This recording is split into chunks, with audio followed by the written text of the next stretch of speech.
Hello everyone, welcome to iExamB to make your preparation 50% faster. My name is Kailash Tiwari, XAF for Union Bank of India. National housing bank 2024 में भी अपनी recruitment लेकर आया। लगभग हर साल इसमें recruitment आ रही है।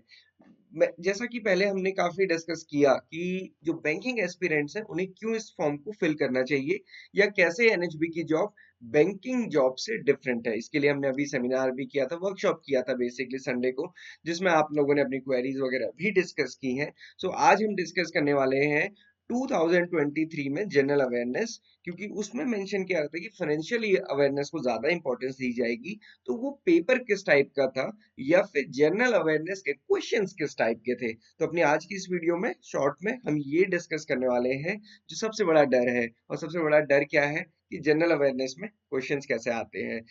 अब अगर आप देखेंगे पूरा जो एग्जामिनेशन है वो क्वांट्स, रीजनिंग, इंग्लिश और जनरल अवेयरनेस बेस्ड है। और इंग्लिश में डिस्क्रिप्टिव इंग्लिश भी है, बट वो क्वालिफाइंग है केवल। ओके, तो उतना तो मुझे लगता है हर कोई स्टूडेंट कर ही लेता है, क्योंकि उसमें भी दो क्वेश्चन, फैक्ट्स, लेटर राइटिंग, ऐसे राइटिंग। जो यहाँ पे जनरल अवेयरनेस है वो थोड़ा सा सबको डर लगता है कि उसमें क्या क्वेश्चन पूछा जाएगा, क्योंकि वो काफी अनएक्सपेक्टेड होता है। क्वांट्स में हमें पता है, रीजनिंग में हमें पता है, इंग्लिश में हमें पता है, जनरल अवेयरनेस में क्या पूछा जाएगा हालांकि पता तो अभी भी नहीं है। बट लास्ट ईयर के एग्जाम एनालिसिस के बेसिस पे हम कह सकते हैं कि किस टाइप के क्वेश्चन आते हैं। ओके, एग्जाम पैटर्न एक बार आप देख लीजिए। जिस पार्ट को हम आज डिस्कस करने वाले हैं वो है जनरल अवेयरनेस, जिसमें 50 क्वेश्चन आते हैं 50 मार्क्स के। अगर आप पूरे 200 मार्क्स देखेंगे ना, मैं कहूंगा कि सबसे ज्यादा जो क्रूशियल है और जो सबसे ज्यादा डिसाइडिंग है वो सब्जेक्ट ही जनरल अवेयरनेस है। अब आप कहेंगे कैसे?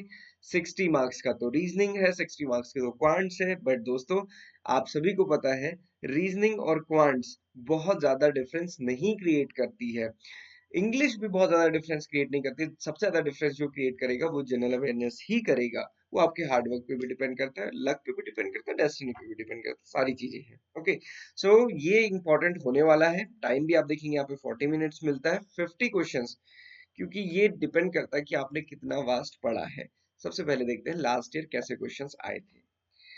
ये एनालिसिस के बाद में आप बताइएगा आपको एनालिसिस कैसे लगी। अगर आपको चाहिए तो हम 2021, 2022 एंड 2023 की सिमिलर जी एनालिसिस कर सकते हैं विद कट ऑफ। 2023 की कट ऑफ भी आई नहीं है, बट देखते हैं यहाँ पे क्या क्वेश्चन है। मेजर आप टॉपिक देखेंगे तो 6 टॉपिक्स में मैंने इसको डिवाइड किया है। बहुत सिंपल और बहुत डायरेक्ट क्वेश्चन पूछे गए। ओके, अब जब मैं ये कह रहा हूँ कि बहुत सिंपल क्वेश्चन पूछे गए, तो ये मत कहना कि सर आए तो आपने कहने के लिए कह दिया। मैं इसलिए कह रहा हूँ कि जो क्वेश्चन पूछा गया वो कोई बहुत इन डेप्थ नहीं पूछा गया था, सिंपल डायरेक्ट पूछा गया था। डेफिनेटली हर बच्चे को सारा कुछ पता होना तो इम्पॉसिबल ही है ना, वो तो नहीं पॉसिबल है। बट सिंपल कहने का मतलब ये है कि इतना बहुत डिफिकल्ट नहीं पूछा गया। अब जैसे अगर यहाँ पे आप देखो, सिंपल ये पूछा गया कि प्रधानमंत्री ग्रामीण प्रधानमंत्री कृषि सिंचाई योजना जो है, ये तो गरीब कल्याण योजना होगी। प्रधानमंत्री कृषि कृषि सिंचाई योजना है, ये किस से रिलेटेड है? उसमें एक ही ऑप्शन था एग्रीकल्चर, बाकी इंडस्ट्री सर्विसेज वगैरह था। अब ये कहाँ डिफिकल्ट है कि कृषि सिंचाई सुन के भी कोई बच्चा नहीं बता पाए कि इरिगेशन किससे रिलेटेड है। इरिगेशन तो एग्रीकल्चर से रिलेटेड है।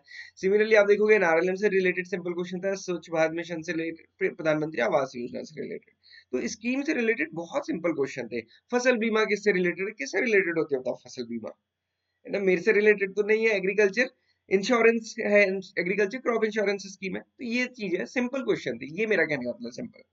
सबसे पहले देखिए प्राइजेस का क्वेश्चन था, प्राइजेस लिखा बट प्राइस एक ही क्वेश्चन पूछा गया। नोबेल प्राइज फॉर इकोनॉमिक्स एक क्वेश्चन यहाँ पे था। स्कीम से रिलेटेड क्वेश्चन थे, और स्कीम से सबसे ज्यादा रिलेटेड क्वेश्चन थे। 23 क्वेश्चन यहाँ पे स्कीम से आए, जिसमें कि सारी स्कीम्स आई। मतलब ऐसा कुछ नहीं है कि यही सेक्टर की स्कीम आएंगी या फाइनेंशियल सेक्टर की आएंगी, एग्रीकल्चर की नहीं आएंगी, सब थी। अगर आप एग्रीकल्चर की ही बात करेंगे, यहाँ पे देखिए प्रधानमंत्री फसल बीमा योजना, प्रधानमंत्री कृषि सिंचाई योजना।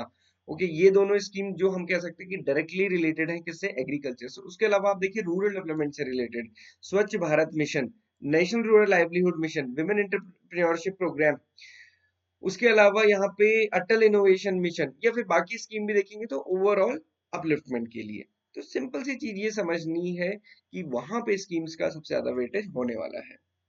दूसरी चीज देखिए कि स्कीम्स भी कैसी पूछेगी, कहाँ से पूछेगी और किस एक्सटेंट तक क्वेश्चन पूछा गया।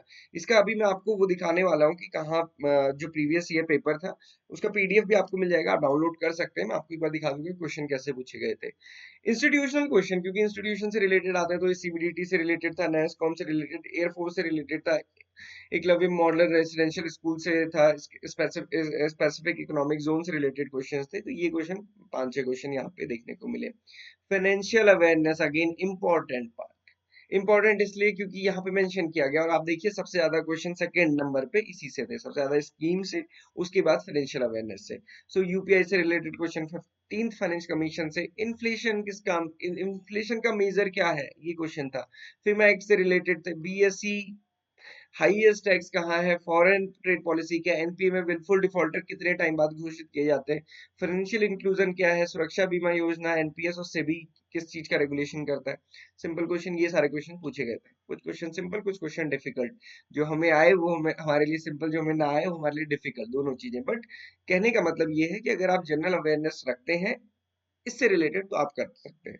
अब देखो यहाँ पे आपको एक चीज पता चल गया कि इन्होंने बाकी चीजें नहीं पूछी। देखो देश दुनिया में बहुत सारी चीजें होती रहती है, बहुत सारा करंट अवेयरनेस हम पढ़ते हैं, बट यहाँ पे देखो क्या है, गवर्नमेंट की स्कीम्स, स्कीम से क्वेश्चन पूछा गया है। इंस्टीट्यूशंस में भी वही चीजें पूछी गई जो स्कीम से मोर और लेस रिलेटेड है। इंटरनेशनल से रिलेटेड देखो क्या पूछा गया, अफ्रीकन यूनियन में कितने लोग हैं, सार्क में कितने लोग हैं, ब्रिक्स का मेंबर कौन रिसेंटली ऐड हुआ है, सस्टेनेबल डेवलपमेंट गोल से रिलेटेड, जी 20 से रिलेटेड। अगेन इंटरनेशनल से भी ऐसा कुछ नहीं है कि ये देखो कौन सी मीटिंग हुई थी, क्या एजेंडा था, अलाना फलाना ढिमका, कुछ नहीं। सिंपल क्वेश्चन कि भाई जी 20 में कौन सी कंट्री रिसेंटली ऐड हुई है, ब्रिक्स के कितने मेंबर, सार्क के कितने मेंबर है, अफ्रीकन यूनियन के कितने मेंबर। तो ये वो है जो न्यूज में रहते हैं। इन सभी के लिए मैं आपको बोलूं कि अगर आप बीपीडिया डेली पढ़ते हैं, बस काम हो जाएगा, सिलेक्शन हो जाएगा, सफिशिएंट मार्क्स आप कह देंगे। बाकी सोलर सिटी किसे कहते हैं, वर्ल्ड टूरिज्म डे की थीम क्या थी, एथिक्स कमेटी जो पार्लियामेंट में बनती है वो क्या है, फिश प्रोडक्शन में हमारा कौन सा नंबर है, एग्रीकल्चर से 3 या 4 क्वेश्चन डायरेक्टली आप देख सकते हैं। तो कहने का मतलब है अगर 2023 की जनरल अवेयरनेस को आप देखेंगे तो यहाँ पे 2 या 3 टॉपिक भी अगर आप करके जाते हैं तो, क्योंकि अभी 2023 कट ऑफ नहीं आई है, 2021 में अगर आप कट ऑफ देखेंगे 9 मार्क्स थी, 9.45 समथिंग मार्क्स। 2022 में आप देखेंगे तो 14 समथिंग मार्क्स थी। अब इतनी कट ऑफ थी out of 50, definitely cut off कम जाने का मतलब है कि पेपर डिफिकल्ट होता है या स्टूडेंट्स को डिफिकल्ट लगता है, क्योंकि इस हर किसी ने सारी चीजें नहीं पढ़ी होती हैं। अब कोई बच्चा एग्रीकल्चर भी पढ़ दे, इकोनॉमिक्स भी पढ़ ले, ये सारे सब्जेक्ट्स वो पढ़ ले, सारी मिनिस्ट्रीज पढ़ ले, वो भी अपने आप में बहुत डिफिकल्ट होता है। फिर फाइनेंशियल अवेयरनेस उस लेवल की होना। सो ये सिंपल समझना है कि आपको कुछ हो ना हो, इन चीजों को फोकस करना है। जब भी आप करंट अफेयर्स पढ़ें तो देखिए जो सबसे इंपॉर्टेंट स्कीम या फिर जो भी रेलेवेंट स्कीम वहां पे है, बस उसको नोट कर लीजिए किससे रिलेटेड, इतना भी करेंगे तो भी हो जाएगा। मैं आपको एक बार शो करता हूँ कि ये पेपर में आपको कहाँ पे कैसे ये क्वेश्चन दिख रहे थे।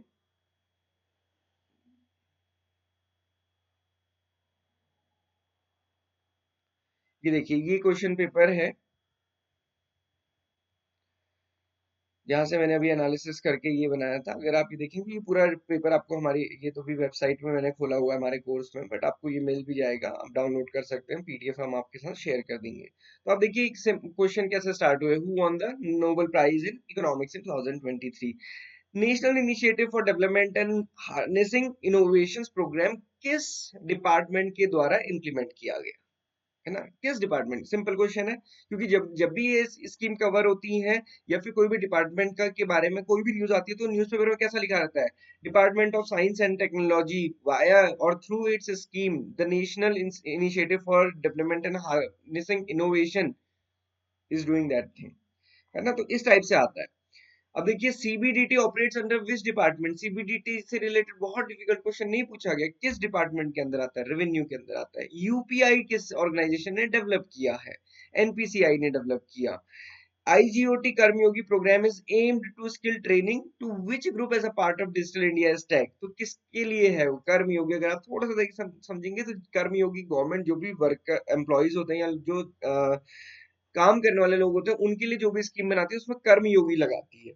Okay, then how many members countries are there in African Union, जो मैंने भी आपको बताया। कौन चेयरमैन है नास्कॉम का, ठीक है, एक दो क्वेश्चन नहीं पता होंगे तो कोई बात नहीं, बट अगर आप एक चीज ये समझ जाएंगे क्वेश्चन कितना डायरेक्ट है तो आपके लिए करना आसान हो जाएगा। Okay, what is the primary aim of Pradhan Mantri Fasal Bima Yojana, pension to the farmer, seeds to the farmer, risk coverage, organic farming, irrigation structure. किसको नहीं समझ आएगा कि ये रिस्क कवरेज है, क्रॉप इंश्योरेंस है। जनधन योजना का टारगेट किस चीज का था? तो अनबैंक्ड हाउसहोल्ड को टू अनबैंक्ड अडल्ट इंडिविजुअल्स को कनेक्ट करना, फाइनेंशियल इंक्लूजन से रिलेटेड था। New ensign was created in 19th anniversary of which organisation. ठीक है, ये थोड़ा सा डिफिकल्ट हो सकता है कि हमें नहीं पता चला कि इंडियन एयरफोर्स का था, किसका था, कोई बात नहीं, बट बाकी चीज तो आपको पता हो। 15th फाइनेंस कमीशन के according central tax proceed allocated to the state कितना दिया जाता है? 41% है। Which one of the following is not the member of SAARC? Sorry, which scheme provides health benefit to the citizen of India? तो आप देख सकते हैं आयुष्मान भारत स्कीम है ना, one of its kind, world largest insurance scheme. Pradhan Mantri Vaya Vandana Yojana, which country was added to BRICS 2010 में? उससे पहले वो ब्रिक था। अब ये क्वेश्चन का आंसर नहीं आ पाएगा किसी को देख के, साउथ अफ्रीका और एस ऐड हुआ है। What which of the following measure is a measure of inflation? Simple question है, वहां पे सीपीआई ही दिया है ना। Foreign exchange management act is related to what expect? तो फॉरेन एक्सचेंज मैनेजमेंट किससे रिलेटेड है? फॉरेन कंट्रीब्यूशन से रिलेटेड है। शुड अगर आप देखेंगे ओवरऑल यहाँ पे जितनी भी स्कीम्स हैं वो बहुत डिफिकल्ट नहीं है, सिंपल सिंपल पूछा गया है क्वेश्चन। बट ध्यान इतना रखना है कि जब हम पढ़ाई करें तो हम ये देखें कि किस टाइप से क्वेश्चन पूछे जा रहे हैं। Okay, so this is about the general awareness 2023 analysis. अगर आपको लगता है कि आपके लिए फ्रूटफुल रही है और आपको 2022 एंड 21 की भी चाहिए तो आप बताइएगा, हम उसको भी इसी तरीके से एनालाइज करेंगे। प्रीवियस ईयर पेपर मैंने भी आपको दिखाया, डाउनलोड भी आप कर सकते हैं, अटेंड भी आप कर सकते हैं, मॉक टेस्ट भी आप अटेंड कर सकते हैं। बहुत अच्छे से प्रिपरेशन कीजिए। This is all for NHB examination. आप हमारा कोर्स भी ज्वाइन कर सकते हैं, हमारी जो इंट्रो क्लास है वो भी थर्सडे को स्टार्ट होने वाली है। सो बेस्ट कोर्स आपको एग्जाम के पास मिल जाएगा, जहां पे रेगुलर क्वांट्स, रीजनिंग, इंग्लिश और जीए की क्लासेस होती हैं। सो अगेन आप कोर्स ज्वाइन कर सकते हैं। और सबसे इंपॉर्टेंट चीज, एनएचबी के जो एक्स ईडी रह चुके हैं वो एग्जाम भी में डिस्क्रिप्टिव इंग्लिश के लिए आपको और ओवरऑल गाइड आपको करेंगे। So this is all for today. Thank you everyone for watching this video. आपका दिन शुभ हो।